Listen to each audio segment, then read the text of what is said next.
Hello ನಮಸ್ಕಾರ. ನಿನ್ನೆ November 14 ಬಿಹಾರದ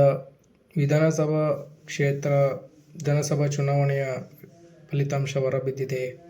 ಬಿಹಾರದಲ್ಲಿ ಒಟ್ಟು 243 ವಿಧಾನಸಭಾ ಸೀಟುಗಳು ಇದ್ದು, ಅದರಲ್ಲಿ ಏಕಪಕ್ಷವಾಗಿ ಗೆಲುವು ಸಾಧಿಸಿರುವಂತಹ ಎನ್ಡಿಎ ಮೈತ್ರಿಕೂಟ, ಅಂದರೆ ಇದರಲ್ಲಿ ಬಿಜೆಪಿ ಮತ್ತು ಜೆಡಿಯು ಮತ್ತು ಎಲ್ಜೆಪಿ ಈ ಮೂರು ಪಕ್ಷಗಳು ಸೇರಿ ಒಟ್ಟು 202 ಸೀಟು ಗೆಲ್ಲುವ ಮುಖಾಂತರ ಒಂದು ದೊಡ್ಡ ಬಹುಮತ ಪಕ್ಷವಾಗಿ ಹೊರಹೊಮ್ಮಿದೆ.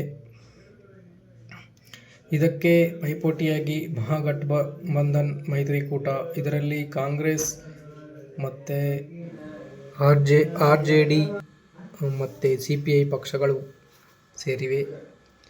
ಈ ಒಂದು ಮೈತ್ರಿಕೂಟವು ಮಹಾಗಠಬಂಧನ್ 35 ಸೀಟು ಗೆಲ್ಲುವುದರ ಮುಖಾಂತರ ತನ್ನ ಹೀನಾಯ ಸೋಲನ್ನು ಕಂಡಿದೆ.